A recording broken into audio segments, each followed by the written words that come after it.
fait vraiment plaisir de vous voir toutes pour la finale de l'année, pour ce dernier cours. Et pour ce dernier cours de l'année, je fais quelque chose que j'ai jamais fait encore, Je vais vous donner un cours que je n'ai absolument pas préparé. Absolument pas. Vous remarquez que vous n'avez pas les feuilles. Vous remarquez qu'il n'y a pas de feuilles. Il n'y en a pas. C'est normal. C'est normal. Je n'ai pas préparé de cours, réellement. Je n'ai pas préparé de feuilles. On va quand même faire un chiour. Alors, pourquoi je n'ai pas préparé de cours? Tout simplement parce que je me présente pour la première fois devant vous en tant que grand-mère. Voilà.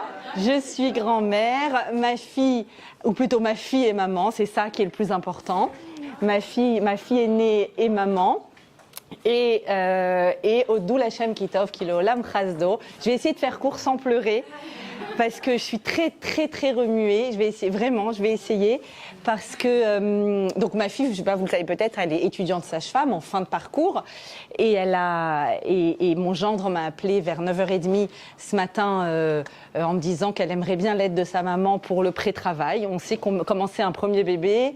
C'est 12 heures, voire 24 heures, voire 36 heures. Et donc, je me suis dit, ça m'arrange pas lundi, j'ai mon cours à préparer, mais on prévoit pas ce genre de choses. Et donc, évidemment, je me suis dit, je vais quand même je traînais encore à la maison, je vais prendre un café, Et puis, il m'appelle un quart d'heure après, il me dit, non, il faut se dépêcher. Et donc, je me dis, faut se dépêcher. Bon, ça va quoi, on a 24 heures devant nous à peu près. J'avais calculé que ce soir elle accoucherait à peu près. Et puis il me rappelle, donc je m'habille vite. Il me rappelle et je l'entends hurler derrière et je me dis quand même, elle est sage-femme, elle sait que quand même. Mais bon, je me dépêche et j'y vais et je suis arrivée 10 minutes avant pour accueillir le bébé qui est sorti en 10 minutes chrono, Baruch Hashem. Donc mon mari m'a dit d'habitude, on a l'habitude que tu fais la maïotique de l'esprit, mais désormais on peut dire que tu fais la maïotique réelle des corps. Donc Baruch Hashem, un très bel accouchement à domicile, c'est une chose. Oui, je suis arrivée chez elle pour accueillir le bébé, il est sorti 10 minutes après. Donc mais pas du tout, mais absolument pas prévu, absolument pas. Ma fille, c'est quelqu'un de très organisé. Elle savait où elle accouchait, comment, etc. Mais elle voulait passer quelques heures de contraction à la maison avant d'y aller, elle, étant sage-femme. Donc, quand j'ai compris que la tête était dehors et que je devais réceptionner le bébé, je lui ai dit, Ayala, ma chérie, il va falloir que tu me dises quoi faire, puisqu'elle est sage-femme. À la maison, évidemment. Je suis arrivée en 10 minutes et elle a accouché à la maison, dans sa baignoire. Et donc, c'est elle qui m'a indiqué comment sortir le bébé. Et c'est elle qui a vérifié que le bébé était assez tonique parce que j'étais très inquiète qu'il ne pleurait pas à mon goût assez. Mais en fait, quand tout se passe bien, il y a un tout petit cri et c'est tout. Donc, vous comprenez que depuis ce matin, j'ai les mains comme ça. Donc, je n'ai pas préparé de cours.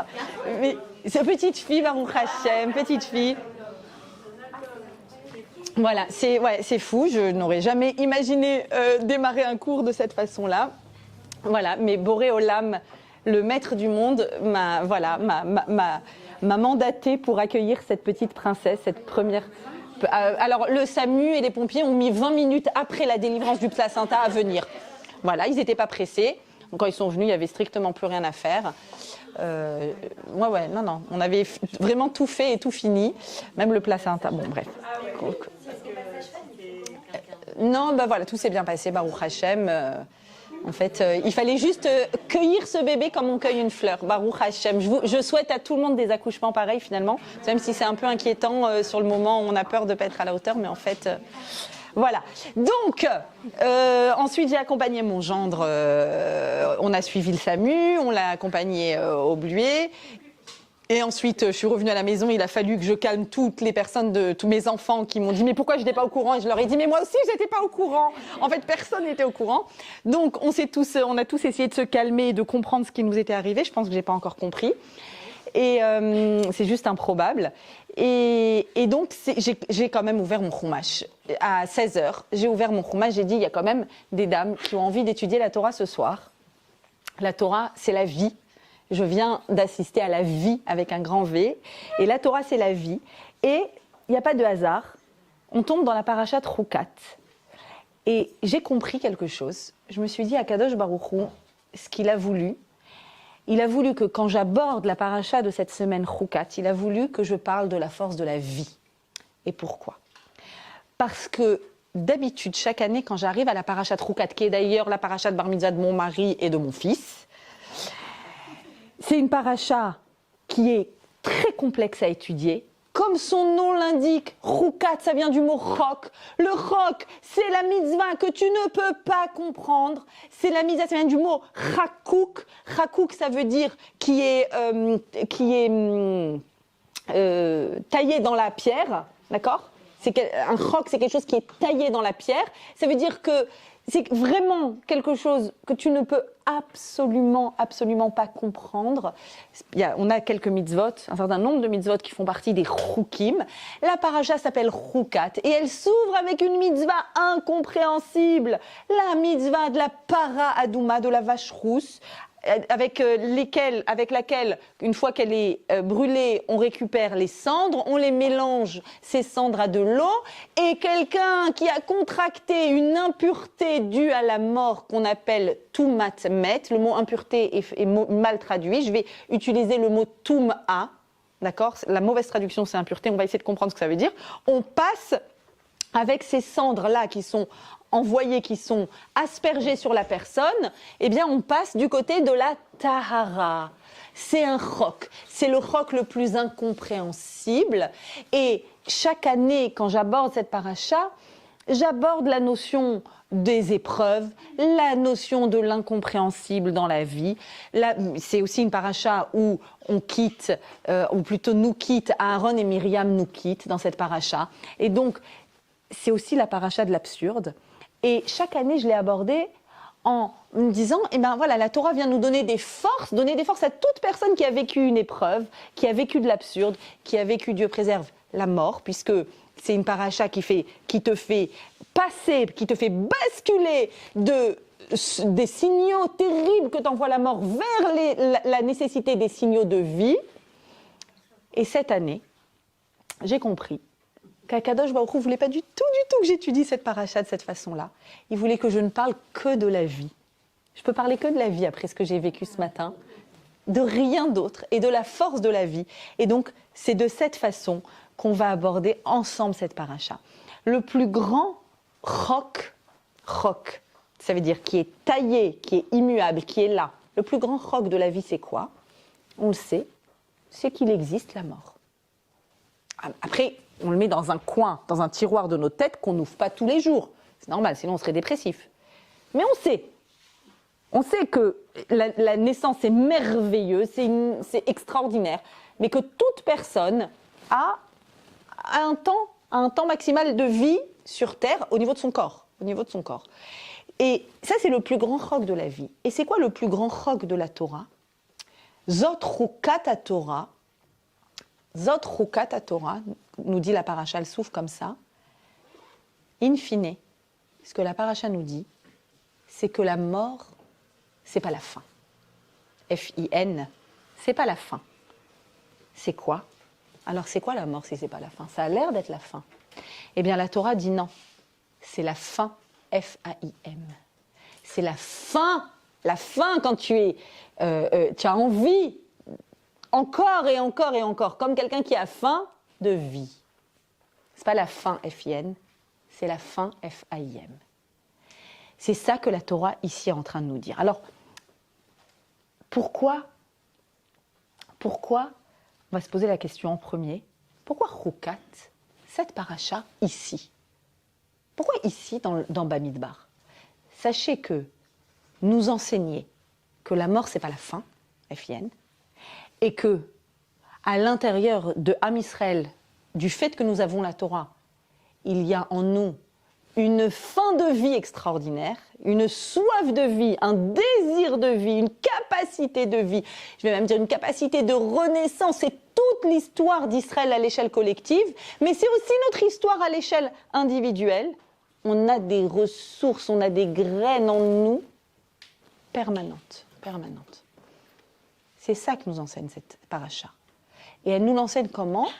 En nous transmettant une loi qui semble absurde, une vache rousse, entièrement rousse, qui a tel âge mais pas tel âge, il ne faut pas qu'elle ait un poil blanc. et qui va être brûlé, et on va récupérer les cendres, et on va mélanger ces cendres avec de l'eau, et on va les asperger. Quel rapport? Et quelqu'un qui a contracté de la Touma va basculer du côté de la Tahara. Pourquoi cette loi ici? Elle n'est absolument pas à sa place, et je vais vous dire pourquoi elle n'est absolument pas à sa place. Parce que, en fait, à quel moment cette loi-là a été enseignée au Bnei Israël? On le sait. Ça a été enseigné au Bnei Israël avant le don de la Torah. Où ça? C'est écrit textuellement. Il y a un verset dans Béchalar qui dit « Sham samlo chok ou mishpat » Sham là-bas, où ça là-bas? À Mara. Quand ça, 10 jours après la sortie d'Égypte, 10 jours, donc juste après l'ouverture de la mer, après la sortie d'Égypte, ils ont eu soif, ils n'avaient pas d'eau. On est avant le moment où Myriam il y aura le puits de Myriam, donc il n'y avait pas d'eau, l'eau était amère, et puis il y a un verset qui dit Sham, Sam, Lo, Chok ou Mishpat. Là-bas, on leur a donné Chok. Quoi Chok, dit Rashi? On leur a enseigné quelques lois, comme le Shabbat et la vache rousse. À quel moment on a enseigné la vache rousse au Bnei Israël? 10 jours après la sortie d'Égypte. Ok, même plus que ça. Forcément aussi, non seulement on leur a enseigné, mais ils l'ont appliqué. Quand est-ce qu'ils l'ont appliqué? Ils l'ont appliqué le 2 Nissan. On leur enseigne pour la 2e fois la para. Pourquoi? Parce qu'à ce moment-là, ils doivent faire le Korban Pessah. Et pour pouvoir consommer le Korban Pessah le 14 Nissan, il faut quoi? Il faut ne pas avoir contracté de Touma. Or, il suffit d'être à proximité d'une personne qui est décédée pour contracter de la Touma. Et il y a aussi d'autres choses qui contractent la Touma, pas que la mort.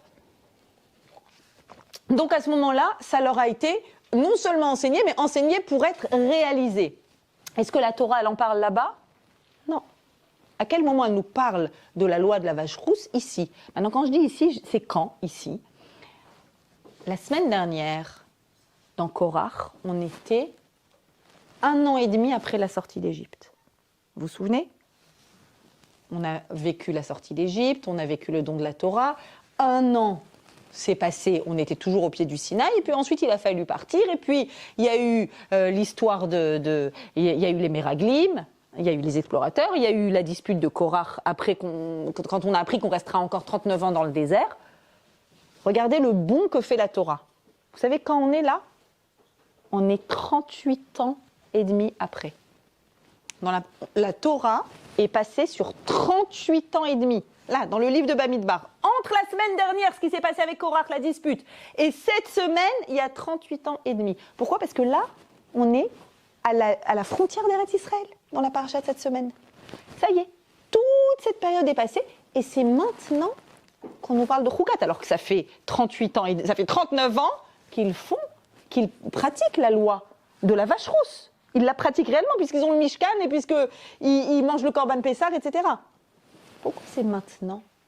Tous les commentateurs se sont échignés avec cette question. Pourquoi c'est maintenant qu'on nous transmet la para Adouma, la vache rousse? Réponse de Rashi sur place. Juste après la vache rousse, il y a écrit quoi? C'est quoi le premier passouk après? Vatamot Sham Myriam. Myriam la Neviya, Myriam la prophétesse, meurt dans notre paracha. Pareil pour Aaron, quelques versets après. Myriam, c'est juste à côté, demande Rashi pourquoi?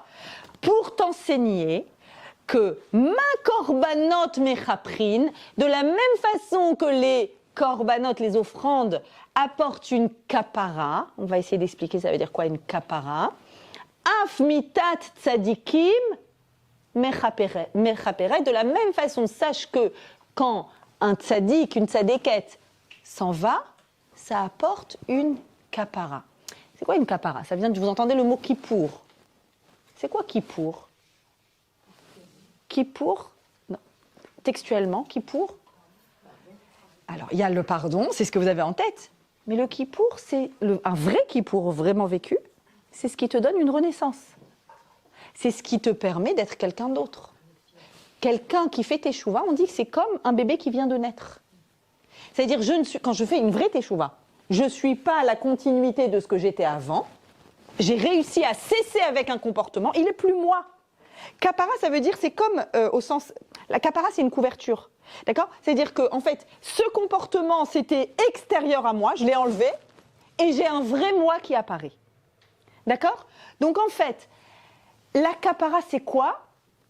C'est la possibilité de découvrir en toi va jaillir une graine, va jaillir une renaissance. Tu vas porter un regard complètement neuf sur toi. Tu as l'âge que tu as, mais en fait, tu as 0. Tu démarres. La kapara, c'est un démarrage, un nouveau démarrage. De la même façon, disent les sages, que l'offrande te donne la possibilité de vivre un nouveau départ, de la même façon, sache que quand un tzaddik s'en va, il y a un nouveau départ. Toi, qu'est-ce que tu ressens quand il y a un tzaddik qui s'en va? Que c'est fini. Que c'est fini, c'est la fin. Qu'est-ce qu'elle dit, la Torah? Elle dit non, t'as pas compris, c'est le début d'autre chose. La semaine dernière, c'était Gimel Tammuz, c'était le Yortzeit du Rabbi. Et ce qui est extraordinaire, une des choses qui me bouleverse le plus dans le travail que je fais, c'est de voir l'œuvre du Rabbi. Il est parti il y a 29 ans.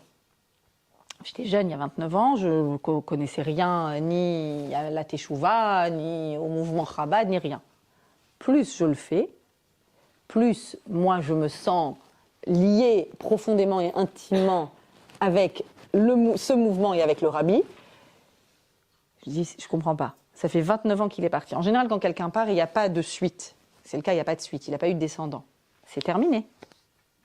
Depuis qu'il est parti, son œuvre s'est décuplée encore et encore et encore et encore. Et on a le sentiment qu'il est encore plus là que quand il n'était pas là.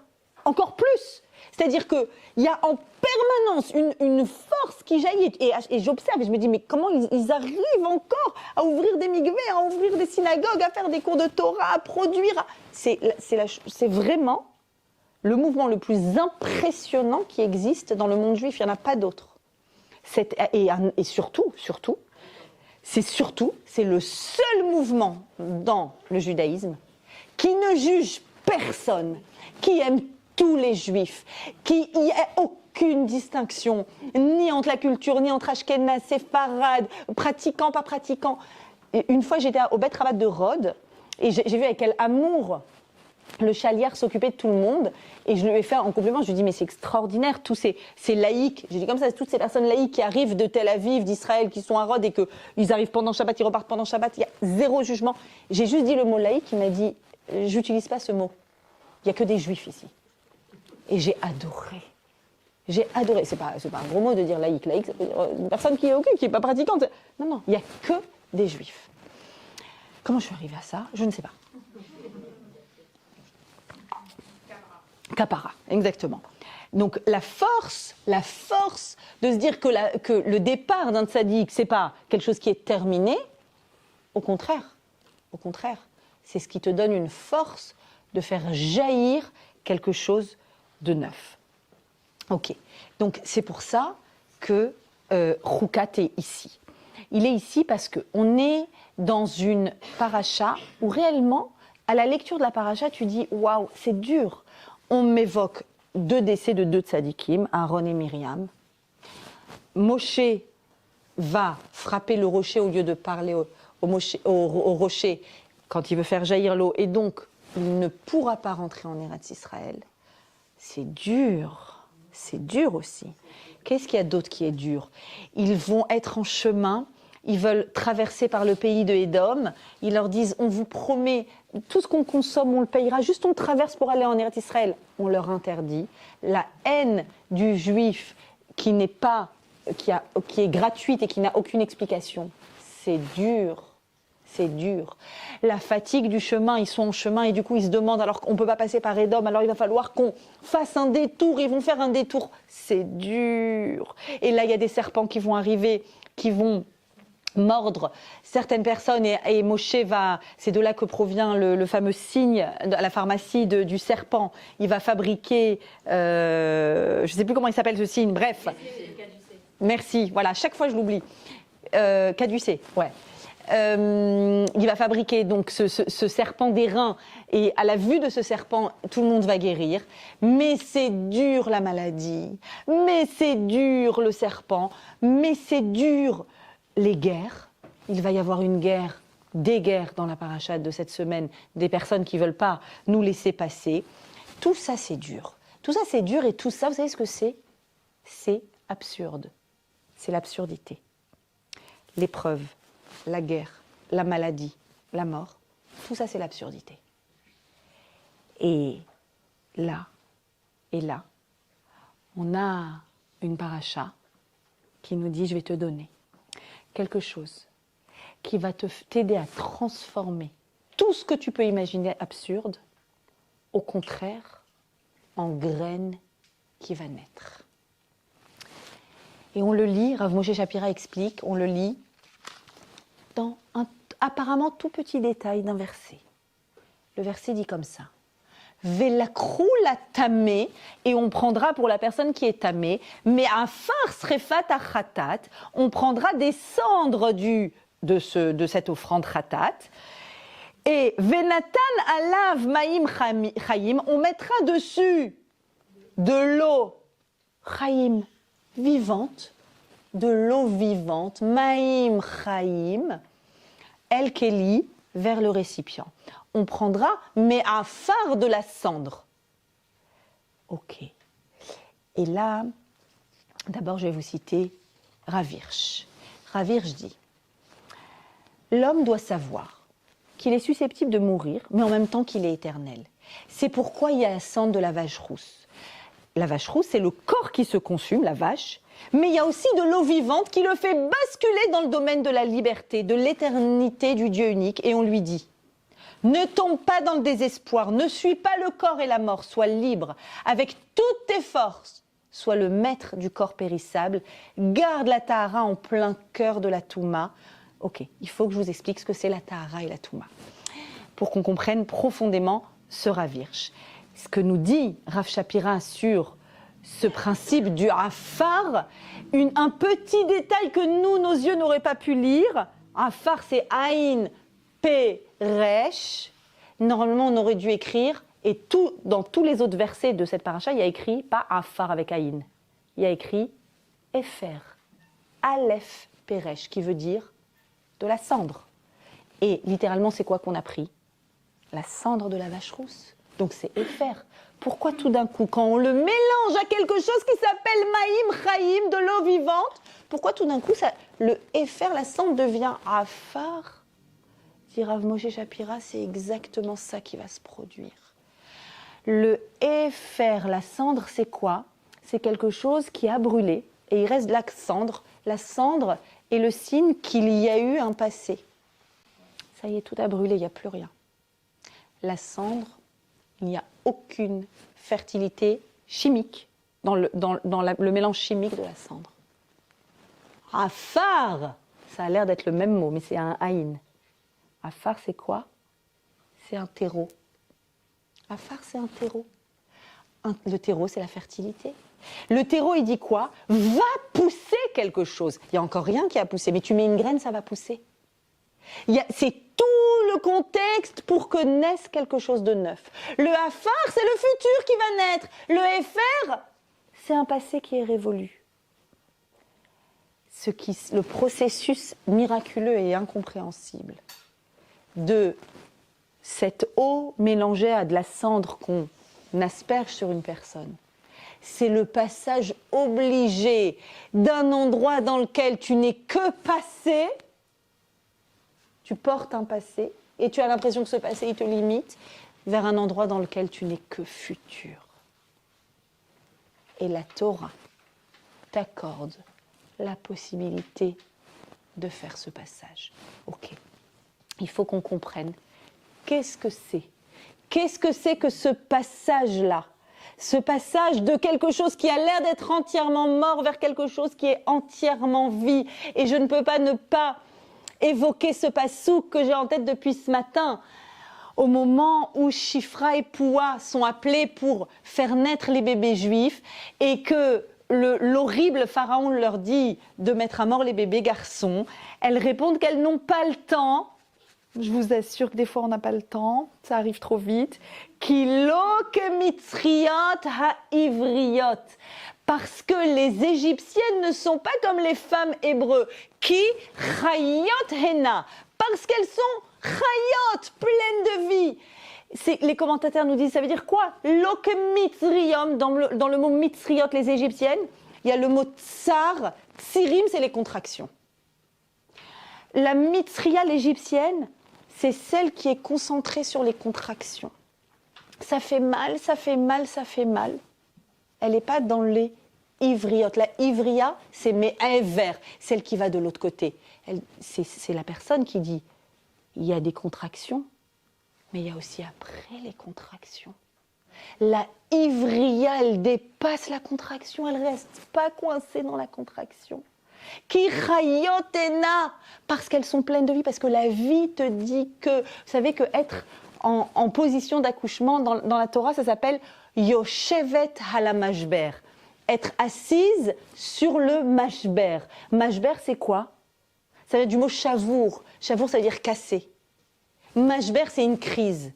Être assise sur une crise. Quand j'ai entendu les hurlements de ma fille, que j'aime de tout mon cœur, quand j'ai entendu ces hurlements, vraiment, c'est un hurlement à la mort.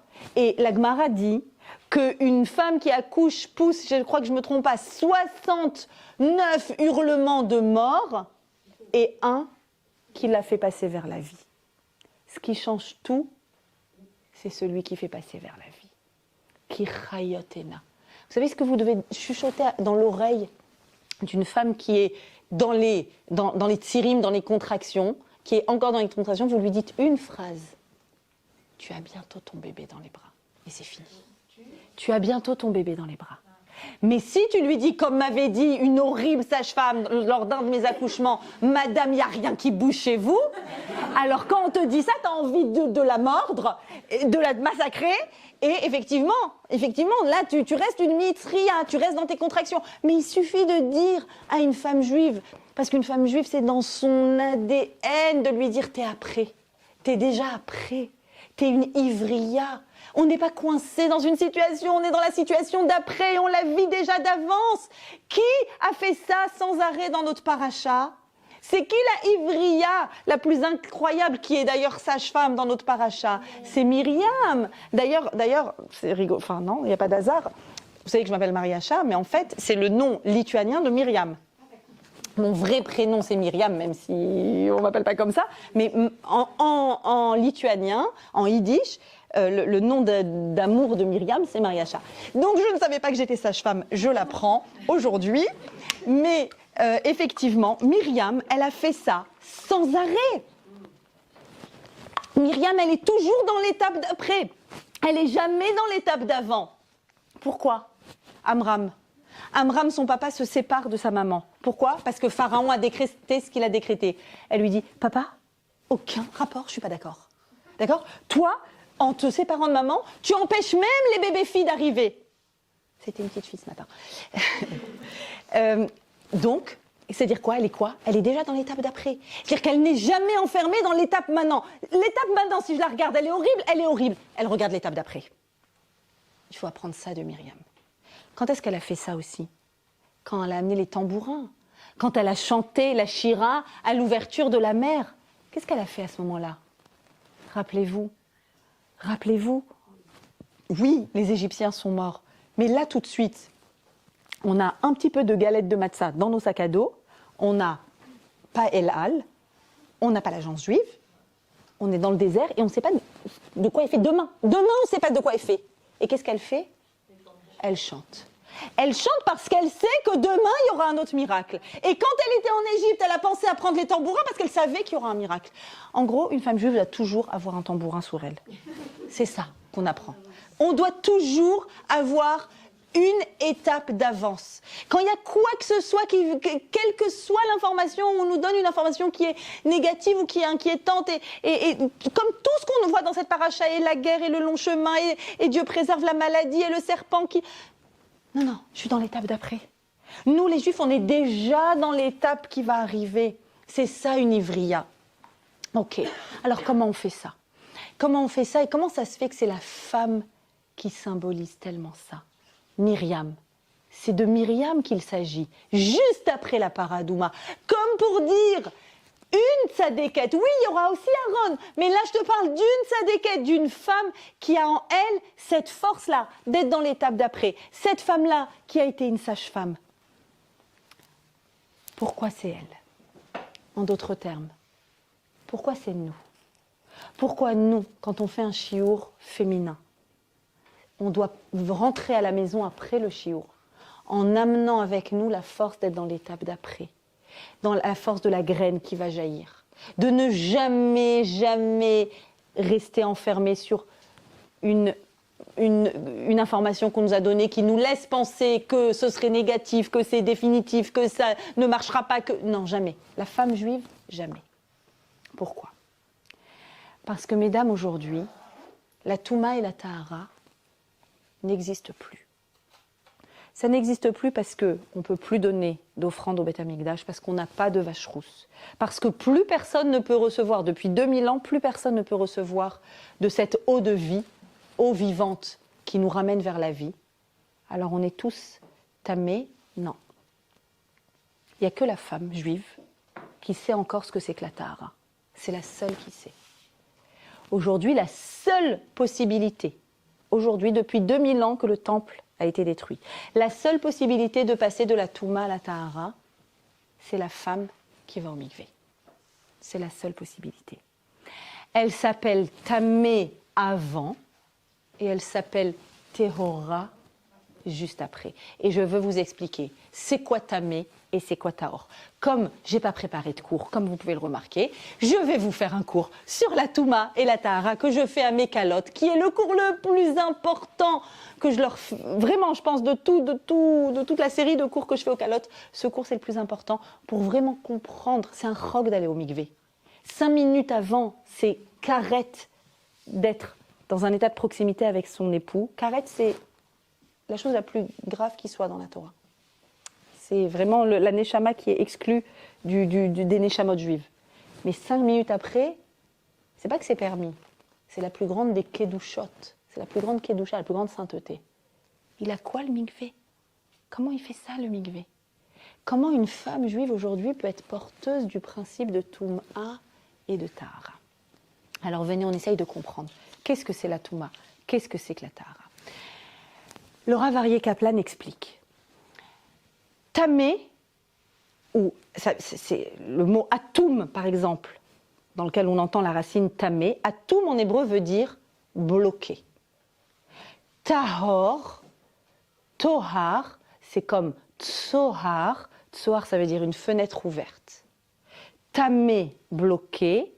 Tahor, le passage est possible. Entre quoi et quoi? Okay. La plus grande Touma, Avi avot à Touma, la Touma la plus importante, c'est ce qu'on appelle Toumat Met, dont on parle dans la paracha. C'est quoi Toumat Met? Je vais vous expliquer. On va faire. Je vais vous imaginer la chose. Vous allez prendre un café tranquillement chez votre ami, chez qui habite, en fin de vie, son arrière-grande-tante qui a 198 ans. Elle a bien vécu. Elle a eu une très belle vie, mais son arrière-grande-tante à votre amie est venue, on ne va pas la mettre dans une maison pour personnes âgées, donc elle est, et puis vous venez un après-midi prendre un café, alors comment ça va ta grande-tante, ça va bien, quand même, grâce à Dieu, 198 ans, c'est super, ouais, bah, elle va très bien ce matin encore, on faisait des blagues, tout va très bien, et puis on va dans la chambre et on voit qu'Hachem l'a rappelé à lui. Par un baiser divin, elle a rendu son âme à son Créateur. Non, elle a eu une belle vie, elle est morte merveilleusement bien. C'est triste. C'est toujours triste. Qu'on connaisse ou qu'on ne connaisse pas. La personne qui est dans la maison, même si elle ne connaissait pas l'arrière-grande-tante et même si ça s'est passé parce que c'est dans l'ordre des choses, on est quoi? On est tamé. On est tamé, ça veut dire quoi être tamé? Je donne un autre exemple. Vous marchez sur les Champs-Élysées où il y a un monde fou, et Dieu préserve, vous voyez de loin des sirènes, le SAMU, une moto renversée, Dieu préserve, quelqu'un au sol avec, vous avez compris ce qui s'est passé, et là vous êtes trop mal. Vous avancez, et là t'appelles, écoute, je suis trop mal, là, je suis pas bien, oh là là, il y a eu un accident, non, tu sais pas qui c'est, tu sauras jamais qui c'est. Vous voyez cette sensation que vous avez? Ok. Cette sensation-là, celle-là, s'appelle la Touma. C'est pour ça que le mot impureté n'est pas adéquat. Cette sensation, c'est spirituel la Touma. C'est quoi? C'est le rappel très vif que nous ne sommes pas éternels. Et c'est désagréable de se rappeler de ça. Le problème avec ce rappel, si juste je marchais sur les Champs-Élysées et que, voilà, ou que c'est l'arrière-grand-tante et que, bon, on va passer à autre chose.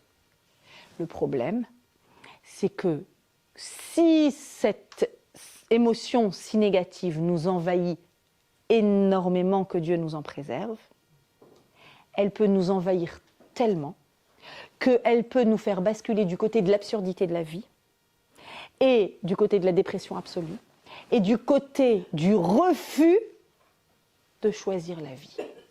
Qu'est-ce que Myriam Pérez est venue nous dire il y a 15 jours à Paris? Une chose, j'ai choisi la vie.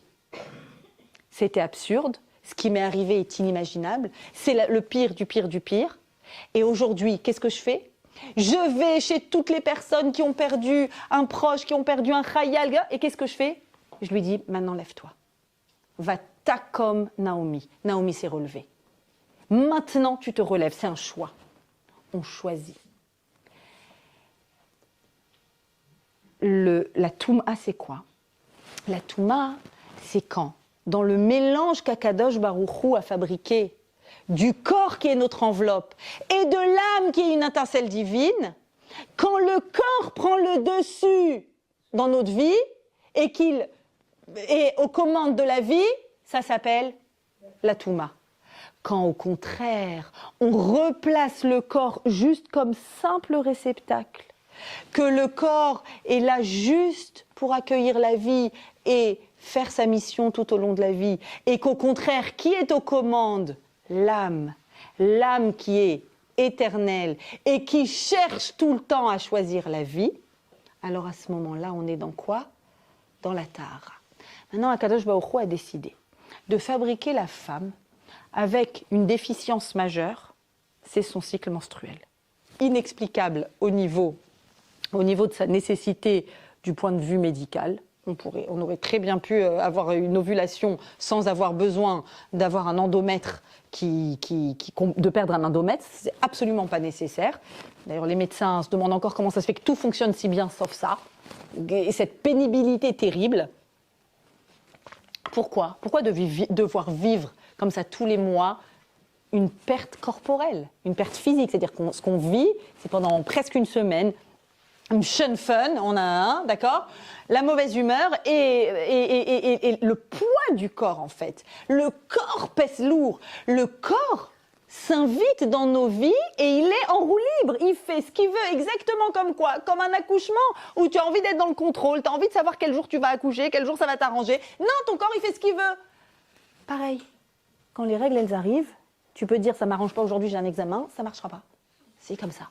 C'est ton corps qui fait ce qu'il veut. Et ça s'appelle la Touma. Mais, puisqu'Hachem a donné à la femme de la Touma, il lui a donné aussi quoi? La force de la Tahara. La force de la réparation, la force du choix de ce qui est fertile. Et donc on va laisser passer ce temps, le temps où le corps fait ce qu'il veut. Ça dure 5 jours. Et puis ensuite, qu'est-ce qu'on va faire? On va faire une première vérification. Mariacha, pourquoi il faut acter? Pourquoi il faut faire une vérification? C'est bon, je sais que je saigne plus, je sais. Non. De la même façon que ton corps t'a envoyé des signaux réels qu'il est aux commandes et qu'il fait ce qu'il veut, maintenant c'est ton âme qui va acter et qui va envoyer un signal réel qu'il n'y a plus de sang. Pour dire, je reprends. Le jeu intérieur reprend les commandes. Et ça pendant combien de temps? Pendant 7 jours. 7 jours, c'est un cycle. 7 jours, c'est toujours le cycle de la création.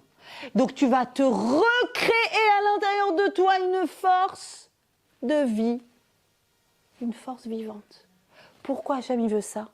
Parce que quand Hachem il t'envoie une force qui te tire vers le bas et que tu la refuses, qu'est-ce que tu fais? Tu fabriques en parallèle de cette force-là une force qui te tire vers le haut.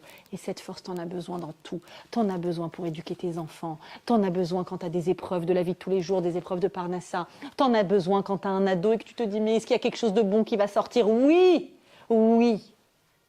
T'es obligé. T'es obligé parce que t'es une femme et parce que t'es une maman juive. Et qu'une maman juive, elle choisit toujours la tahara. Toujours. Et t'es obligé quand t'as un problème de shalom bayit et que tu te dis « Mais est-ce qu'il y a quelque chose de bon qui va sortir de notre couple quand à ce point on n'est pas d'accord et qu'on pense que… » Oui. Parce que là aussi tu vas choisir, de la même façon que tu as été tiré vers le bas, tu vas décider de fabriquer de la vie.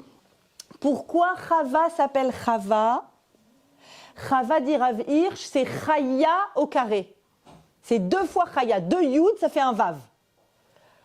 À quel moment elle a été appelée Chava par Adam? Après la faute d'Adam et Ève et après avoir été expulsée du jardin d'Éden. À ce moment-là, il l'appelle Chava. Pourquoi Chava, dit Rav Hirsch? Parce qu'elle est 2 fois Chaya. Elle est vivante physiquement parce qu'elle donne la vie et elle est vivante aussi parce qu'elle donne la vie spirituelle en disant à ceux qui sont autour d'elle, ne sombrez pas, ne lâchez pas. Ne croyez pas les signaux. Quand vous avez des signaux qui sont désespérants, ne les croyez jamais. C'est pas vrai. C'est pas vrai. Nous, nous portons la vie et nous, on continue la vie. Ok. Et c'est pour ça que le mikvé nous ramène vers où? Nous ramène vers la tahara. Pourquoi? Parce que le mikvé, c'est quoi? C'est une eau. C'est l'eau qui sort. Une eau naturelle, c'est quoi? C'est une eau qui vient du jardin d'Éden. Comment je sais? Quand la Torah me décrit le jardin d'Éden, elle me décrit, avant la faute, elle me décrit longuement qu'il y a une source d'eau qui sort vers l'extérieur. Je vais savoir bientôt qu'on est expulsé du jardin d'Éden. Donc, qu'il y a la fin, F-I-N. Oui, mais on vient de me dire qu'il y a de l'eau qui jaillit du jardin d'Éden et qui va et qui se divise en 4 branches vers tous les continents. Les eaux naturelles du monde s'appellent les eaux d'Éden et c'est ça le mikvé. Le mikvé, c'est les eaux d'Éden. Ça veut dire qu'en allant au mikvé, qu'est-ce qu'on dit? On se reconnecte à quoi? À la seule chose qui reste d'Éden. C'est quoi la seule chose qui nous reste d'Éden? D'Éden, ça y est, il n'y a plus rien. À Éden, on était immortels. À Éden, il n'y avait pas de douleur. Il n'y avait pas la douleur de l'enfantement, il n'y avait pas la douleur de la parnassa. Il y avait juste les neshamot qui bénéficiaient de l'intensité divine, c'est tout. Qu'est-ce que j'ai aujourd'hui d'Éden? L'eau. En replongeant dans l'eau en posture fœtale, vous remarquez que la femme se trempe en posture fœtale, qu'est-ce qui se passe? Elle vit une renaissance. Et j'ai toujours l'habitude de dire à mes calottes que quand on va dans un mikvé, on descend des marches automatiquement. Parce que le mikvé doit être creusé au sol. Et descendre des marches, ça veut dire quoi? Ça veut dire que tu vas laisser au fond de cette eau tout ce que tu as envie de laisser qui te rappelle des notions de désespoir, des notions d'incapacité, des notions de limitation, ce qui te limite, ce qui t'empêche, ce que tu ne peux pas, tu laisses. Et comme un bébé qui est en train de naître, je sais que je vous fais plein de références à la naissance, je suis obligée aujourd'hui. Comme un bébé qui vient de naître, tu ressors neuve, tu ressors en choisissant la vie, en choisissant de la fabriquer, en choisissant de la diffuser autour de toi. Ok. Il y a une Gemara incroyable que j'ai eu le temps d'entendre juste avant de venir ici, du Rav Ashkenazi, qui pose la question de Roukat, de façon générale, qui pose la question de ce passage-là improbable, où il semble que nous puissions choisir de basculer du côté de la Tahara. De quelle façon? Alors la Gemara, c'est une Gemara à la fin de Nida, qui présente, je ne l'ai pas sous les yeux, qui présente de la façon suivante 3 questions qu'ont posées les sages d'Alexandrie. Alexandrie, c'est une grande ville en Égypte. Quand ça, à l'époque de la destruction du 2e temple, ils ont posé ces 3 questions à Rabbi Yehoshua ben Hanania. Juste pour que vous compreniez le contexte, Jérusalem est en train d'être détruite. Les Romains sont sur place. Ils ont expulsé déjà beaucoup de Juifs. Il y a eu beaucoup de pogroms. Le Beth Amikdash on est dans la dernière année du Beth Amikdash. Et des Juifs sont partis et sont allés trouver refuge à Alexandrie en Égypte, une ville foisonnante. Et c'est le Rav Ashkenazi qui explique cette Gemara. Et là-bas, à Alexandrie, ils envoient 12 questions au grand rabbi Yehoshua ben Hanania. Et parmi ces 12-là, il y a 3 questions de Borut. Borut, ça peut vouloir dire soit stupide, mais en réalité, explique le rabbi, Borut, ça veut dire du milachon bor. Bor, c'est un fossé, c'est-à-dire qui parle de la mort, qui questionne la mort.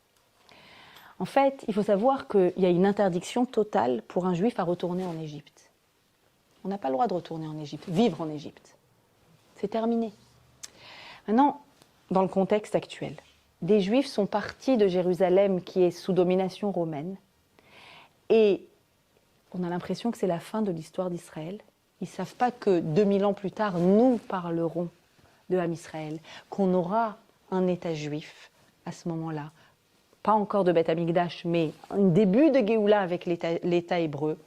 Ils ne savent pas encore qu'on existera encore 2000 ans après. Et ils posent une question incroyable, ces Juifs d'Alexandrie, à Rabbi Yehoshua ben Hanania. Ils posent 3 questions qui ont l'air d'être insensées. La première question est la suivante. Est-ce que la femme de Lot, qui s'est retournée et a vu Sédom et a été transformée en statue de sel, est-ce qu'elle, si on touche cette statue, est-ce que c'est comme si on touchait un mort et donc ça rendrait tamé? C'est quoi cette question? Deuxième question, est-ce que le fils de la Shunamite c'est un passage dans les prophètes d'un enfant miraculeux qui est arrivé chez cette dame qui a apporté, qui était l'hôte de Élisha, le prophète Élisha. Élisha lui a promis un bébé, puis quelques années après, ce bébé a très mal à la tête et malheureusement, il décède et elle court chercher Élisha sur son âne et il revient et il s'allonge sur ce bébé et ce bébé reprend vie. Qu'est-ce que c'est que cette histoire? Il pose la question, est-ce que le fils de la Shunamite, quand il est redevenu vivant, est-ce qu'il était tamé et il doit devenir tahor? Troisième question, est-ce qu'au moment de la résurrection des morts, les personnes qui reviendront, est-ce qu'elles aussi, elles sont tamées, elles deviennent tahor? Qu'est-ce que c'est que cette Gemara étrange dans le traité Nida, page 70? Et en fait, ils parlent de façon codée. Ils parlent à leur rave de façon codée sur les événements les plus incompréhensibles. Et ils donnent en 2 premiers les 2 extrêmes. C'est quoi pour nous, ça ne veut rien dire la femme de Lot qui est sel. C'est quoi le sel? Le sel, c'est ce qui permet de conserver. De conserver. La femme de Lot devenue sel, à notre niveau, c'est quoi? On est en train de parler d'une personne qui n'a pas de futur. Et en fait, la question, c'est est-ce qu'elle avait un passé? Si elle n'est que conservation d'elle-même, s'il n'y a jamais du neuf, si elle ne produit jamais du neuf, alors est-ce que cette femme, elle a toujours été identique à elle-même sans jamais produire du neuf? Donc on est dans une conservation permanente. Donc est-ce qu'il y avait, la question concernant la femme de Lot, c'est est-ce qu'il y avait de la vie avant? Plus il y a de la vie, plus la Touma est importante après. D'accord? L'humain étant ce qu'il y a de plus vivant, quand un humain s'en va, c'est ce qu'il y a de plus tamé. Question, est-ce que la femme de Lot, elle était vivante avant? C'est du sel, c'est de la conservation. La question à l'extrême inverse du fils de la Shunamite. Est-ce qu'il était mort avant? Ben non, en fait, il n'était jamais mort, il est vivant. Donc, c'est le miracle à l'extrême inverse. C'est-à-dire, il était vivant avant et vivant après. Il n'est que vie. Et en fait, la question qu'il pose, ils sont à Alexandrie, ils sont allés à Alexandrie, on n'a pas le droit de rester. Donc sûrement qu'ils voulaient juste y rester pas longtemps, Et finalement, c'est une vie économique, c'est une vie foisonnante, et ils sont restés. Et ils se posent la question, maintenant, ça fait 1300 ans qu'on a eu la Torah. On a eu 2 temples. Le deuxième est détruit à cause de la haine gratuite. Est-ce que c'est fini l'histoire d'Israël? Est-ce qu'il y aura une histoire après?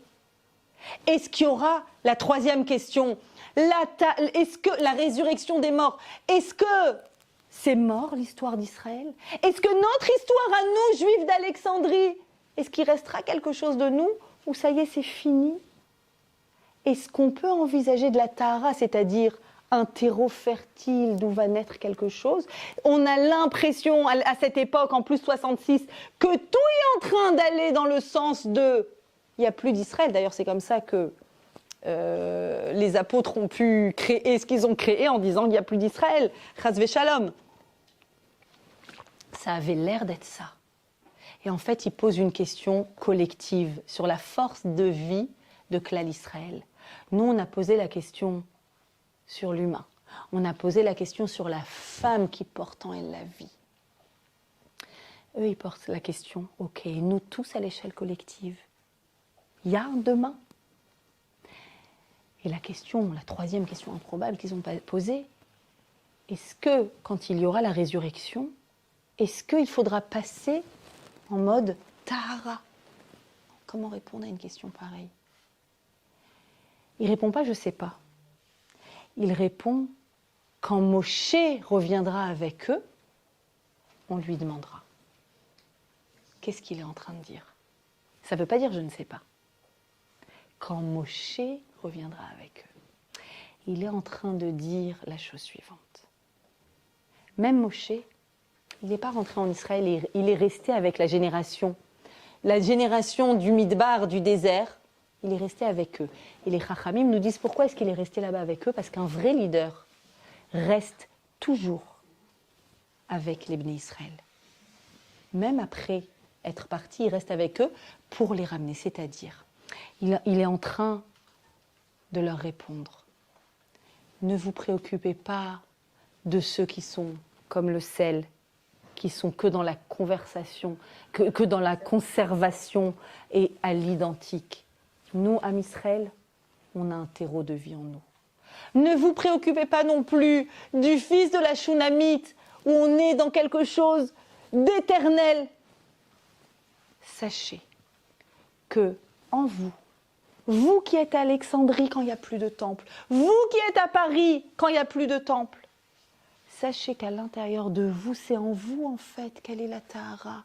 Ce qu'il y aura plus tard. Moi, quand je donne des cours à des jeunes filles qui disent qu'est-ce qui va se passer au Mashiach, c'est quoi le Gan Eden, la vie après la mort. Moi, je leur dis, venez, on parle de la vie avant, de la vie maintenant. Quand Moshe viendra, on lui demandera. Sous-entendu, maintenant, vous avez quoi? Vous n'avez pas Moshe, mais vous avez la Torah de Moshe. Et la Torah de Moshe, elle me dit, ici, noir sur blanc, elle me dit, tu choisiras la vie. Elle me dit, toi la femme, quand tu vas au mikvé, c'est ça que tu choisis la Tahara. Maintenant, je vois que tout au long de cette paracha, on me fait des clins d'œil sur Adam et Chava. Comment je sais? Il y a un serpent, il y a des serpents dans la paracha de cette semaine, Adam et Chava. On parle du décès, Adam et Chava. Ma fille, elle a accouché, Adam et Chava. Bref, donc tout au long de cette paracha, je vois des clins d'œil et Maïm, l'eau vive, l'eau de Bereshit, qui est ce qui nous reste du Gan Eden. On est en train de me dire, te pose pas la question du Gan Eden, pas du Gan Eden. Pose-toi la question d'ici et maintenant. Tu as besoin de quoi? Tu as besoin de te connecter à un tzaddik ou à une tzadékette. Tu as besoin de prier à Hachem en évoquant un tzaddik et une tzadékette. Il y a Moshe, il y a Myriam, il y a Aaron, il y a tous les tzaddikim qu'on a connus après. Et tu as quoi? Tu as la Torah. Quand tu as la Torah, tu as accès à ce qu'il y a de plus vivant au monde. Comment elle s'appelle la Torah? Qui Etz Chaim hi la Machazikimba. C'est un arbre de vie. C'est un arbre de vie, l'arbre. C'est quoi un arbre de vie? Un arbre, qui te produit de la vie. C'est-à-dire que les fruits qui sortent de cet arbre, c'est comme si tu croquais la vie. Vous savez quand est-ce que j'ai ressenti ça, ce matin? Quand j'ai eu en flash mon propre accouchement de ma fille aînée, et que c'est une petite fille qui est née, et que je lui ai posé contre elle, et que je lui ai dit ensuite, première phrase je crois que je lui ai dit, ma chérie, dans 20 ans, c'est toi qui accoucheras ta fille, mais toi ça sera plus légitime que moi. C'est-à-dire qu'en fait, en réalité, on est dans quoi? Un arbre de vie qui produit la vie, qui donne la vie, qui continue la vie. Et on doit choisir la vie. Au milieu de tout ça, il y a des questionnements, il y a des doutes, il y a une épreuve, il y a une absurdité. Et malgré tout, tu es une femme juive. Et donc tu choisis la vie, tu portes la vie, tu transmets la vie. Tu transmets la vie et tu continues à avoir la conviction profonde que la vie se trouve dans la Torah. Et qu'en portant cette Torah et en impactant autour de toi, c'est ce que faisait le rabbi en permanence quand il rencontrait quelqu'un, il lui disait « Et toi, qu'est-ce que tu peux faire autour de toi? À qui tu peux parler autour de toi pour qu'eux aussi transmettent la vie ?» Mes amis, je vous souhaite de porter la vie, de transmettre la vie, de choisir la vie, vraiment, annoncez-moi vos roupotes, annoncez-moi des bonnes nouvelles, annoncez-moi vos grossesses, annoncez-moi vos accouchements en 10 minutes, annoncez-moi que des bonnes nouvelles, choisissez la vie, choisissez la Torah, Bezrat Hashem. Je voudrais vous remercier pour l'année d'études qu'on a passée ici au sein de Shifté. Merci pour l'accueil de la synagogue qui a accueilli l'association Essentielle. Et merci à vous toutes, parce que je voudrais vous dire que j'aurais été incapable de produire de la vie dans la Torah, cette maïeutique de la Torah, si vous n'étiez pas là toutes les semaines, si vous n'étiez pas si attentive, si je ne recevais pas sans arrêt vos questions sur mon portable, vos questions tellement profondes, tellement sincères, dans lesquelles je vois à quel point vous voulez progresser, vous voulez avancer. Vous êtes juste extraordinaire, aimé d'Akadosh Baruch Hu, et je vous aime de tout mon cœur. Merci pour votre écoute.